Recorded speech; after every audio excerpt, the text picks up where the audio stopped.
Hello everyone, स्वागत है आपका प्रज्ञान एकेडमी के यूट्यूब चैनल पर। जैसा कि आप लोगों को पता चल गया होगा कि एमपी कांस्टेबल भर्ती का नोटिफिकेशन आ गया है। तो ये आप सबके लिए बहुत खुशी की बात है, क्योंकि इसका इंतज़ार हम बहुत टाइम से कर रहे थे। मतलब एक तरीके से ये बोल सकते हैं कि ये प्रकाश की एक किरण है, जिसने कि आप लोग इतने दिन से जो तैयारी कर रहे थे उसकी ओर आपका झुकाव और ज़्यादा करने के लिए ये आई है। तो इसको आप बिल्कुल इसमें मत लीजिए कि अभी हम पीएससी की तैयारी कर रहे हैं और कांस्टेबल की भर्ती निकली है। देखिए, बहुत सारे लोग ऐसे हैं जो पुलिस की एसआई की भी भर्ती की प्रतीक्षा कर रहे थे, कांस्टेबल की भर्ती की भी प्रतीक्षा कर रहे थे। तो इससे आप ये मान के चल सकते हैं कि जब कांस्टेबल की भर्ती अब आ गई है तो बहुत जल्द एसआई की भर्ती का भी नोटिफिकेशन आएगा और उसके बाद एमपीपीएससी का नोटिफिकेशन भी आएगा। जैसा कि आप लोगों को ज्ञात होगा कि आयोग ने सरकार को पत्र लिखा है कि हमें अनुमति दी जाए जिससे कि हम पीएससी 2020 करवा सकें, उसकी प्रारंभिक परीक्षा। तो जहाँ तक है, अगर उसकी भी उनको अनुमति मिल जाती है तो आपको प्रारंभिक परीक्षा भी जहाँ तक है वह जनवरी, फरवरी या मार्च में हो सकती है आपकी। तो इसलिए आप इसको बिल्कुल अपने पॉजिटिव वे में लें कि ठीक है, अभी ये आया है तो और भी परीक्षाएं बहुत जल्द होंगी। तो हमें बिल्कुल भी उम्मीद नहीं छोड़नी है। हम जिस तरीके से तैयारी कर रहे थे उससे ज़्यादा जोर शोर से, उससे ज़्यादा उत्साह से आपको तैयारी अपनी प्रारंभ करनी है। चलिए, तो पहले हम ये देख लेते हैं कि नोटिफिकेशन में क्या क्या लिखा है, क्या क्या तिथियां हैं जिन पर हमें गौर करना है और किस डेट से एग्ज़ाम होना स्टार्ट होना है। ठीक है, ये मैं इसलिए आपको बता रही हूँ, जनरली मैं आपको अभी तक पीएससी प्री और मेंस पर फोकस लेकर पढ़ा रही थी, लेकिन जब भी मैं प्रीलिम्स पढ़ाती थी तो मैं उसमें ये आपको बताती थी कि ये जो प्रीलिम्स के टॉपिक हैं वही व्यापम की अन्य परीक्षाओं में भी पूछे जाते हैं, है ना। तो आपने एक तरीके से अगर उतने वीडियोस भी अभी तक देखे हैं तो आप बहुत सारा अपना सिलेबस कंप्लीट कर चुके हैं।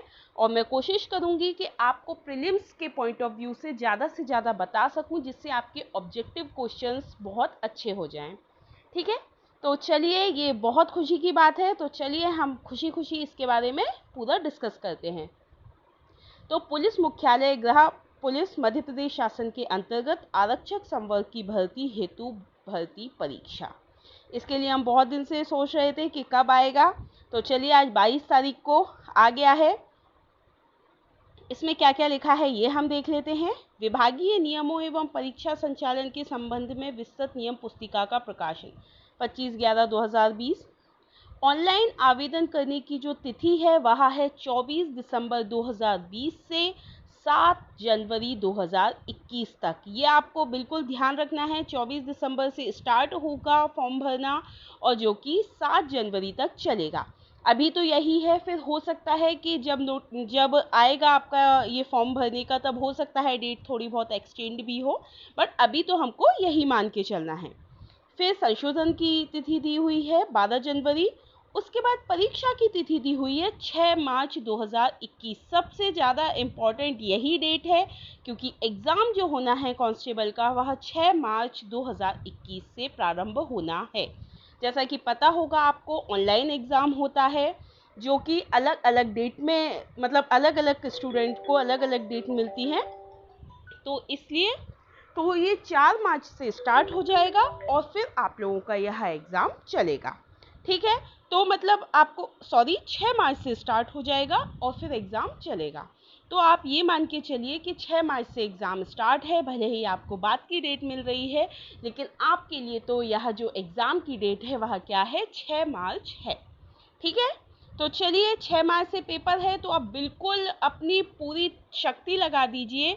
बिल्कुल ये नहीं सोचना है कि मैं एसआई की तैयारी कर रहा था तो कांस्टेबल क्यों देना है। आप इसको एक अपना टारगेट मान के चलिए कि मुझे 6 मार्च तक इतना सिलेबस करना है, क्योंकि आपको पता होगा कि जो व्यापम के एग्ज़ाम्स का सिलेबस होता है वही आपका पीएससी में भी पूछा जाता है।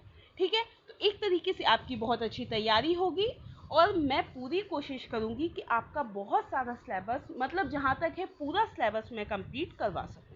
ठीक है, इसके बाद हम आगे बढ़ लेते हैं कि कितनी पद हैं। 4000 पद हैं इसमें। ठीक है, और इनमें भी परिवर्तन संभव है। ठीक है। इसके बाद क्या दिया हुआ है, इसमें ये सब दिया हुआ है किसके लिए कितना रिजर्व है, ये मुझे आपको बताने की ज़रूरत नहीं है, इसमें बिल्कुल क्लियर दिख रहा है, तो आप समझ जाएंगे कितने अनरिजर्व्ड हैं, एक्स सर्विसमैन के कितने हैं। ठीक है। इसके बाद सबसे इम्पॉर्टेंट है आयु सीमा। जो गणना की जाएगी वह की जाएगी 1 अगस्त 2020 से। ठीक है। कब से? 1 अगस्त 2020 से। ठीक है। वर्दीधारी पदों हेतु आयु सीमा का निर्धारण शासन द्वारा जारी आदेश के अनुरूप किया जाएगा एवं वह आयु सीमा जो शासन द्वारा वर्दीधारी पदों हेतु निर्धारित की जाएगी उस आयु सीमा में आने वाले अभ्यर्थियों को वर्दीधारी पदों हेतु पात्र माना जाएगा। अब क्या एज लिमिट है वो देख लेते हैं, कितनी छूट मिली है वह भी देख लेते हैं। पुरुष आवेदक के लिए, मतलब जो अनरिजर्व्ड कैटेगरी के पुरुष हैं उनके लिए 18 से 33 वर्ष। ठीक है। 18 वर्ष से मैक्सिमम कितना हो सकता है? 33 वर्ष का। महिलाएं जो हैं अनरिजर्व्ड कैटेगरी के, इसके अलावा जो रिजर्व्ड के पुरुष और महिला हैं उसमें एसटी, एससी और ओबीसी तीनों आ जाएंगे। इसके अलावा शासकीय निगम, मंडल, स्वशासी संस्था के कर्मचारी तथा नगर सैनिक, इन सब के लिए जो आयु सीमा है वह है 18 से 38 वर्ष तक। ठीक है। तो जो अनरिजर्व्ड है वह ध्यान रखें 18 से 33 और बाकी सभी के लिए 38 साल तक है। ठीक है। इसके अलावा फिर जो छूटें मिली हैं वह है विक्रम पुरस्कार प्राप्त अभ्यर्थियों के मामले में भी उच्चतर आयु सीमा में अधिकतम 5 वर्ष तक की छूट दी जाएगी। फिर अनुसूचित जाति, जनजाति तथा अन्य पिछड़ा वर्ग कल्याण विभाग की अंतरजातीय विवाह प्रोत्साहन योजना के अंतर्गत पुरस्कार किसी दंपत्ति में से उच्च जाति के पति पत्नी के मामले में उच्चतर आयु सीमा में अधिकतर 5 वर्ष तक छूट दी जाएगी। ठीक है। इसमें ये सब छूट है। इसके अलावा आगे हम देख लेते हैं। मैं आपका बहुत ज़्यादा टाइम नहीं खर्च करूंगी क्योंकि अब आपको पढ़ाई करनी है, बिल्कुल भी फालतू के वीडियोस नहीं देखने हैं, क्योंकि अभी आप देखेंगे एक तरफ से यूट्यूब पे भरमार पड़ जाएगी। तो आप बिल्कुल वही वीडियोस देखें जहां पर आपको लगे कि आपका टाइम खर्च नहीं हो रहा है और आपको ज़्यादा से ज़्यादा नॉलेज मिल रही है। ठीक है। तो ये तो सब आप भी समझ सकते हैं, बाकी जो भी चीज़ें इसमें दी गई हैं ऐसा कुछ और इम्पोर्टेंट नहीं है।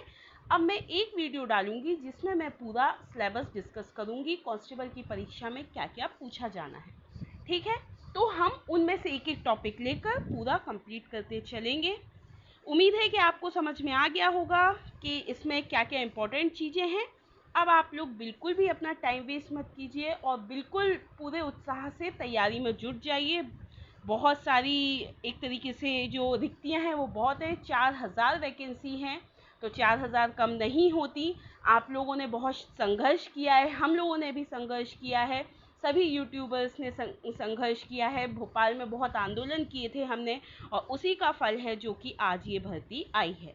तो इसलिए आप बिल्कुल अपना टाइम वेस्ट मत कीजिए और अपनी तैयारी में जुट जाइए। Okay, good luck, all the best. और अगर आपको मेरा वीडियो अच्छा लगा है तो इसको लाइक कीजिए और शेयर कीजिए और मेरे चैनल को सब्सक्राइब कीजिए और इसको ज़्यादा से ज़्यादा शेयर कीजिए आप ग्रुप पे, जिससे कि ज़्यादा से ज़्यादा स्टूडेंट्स को पता चल सके। Okay, thank you.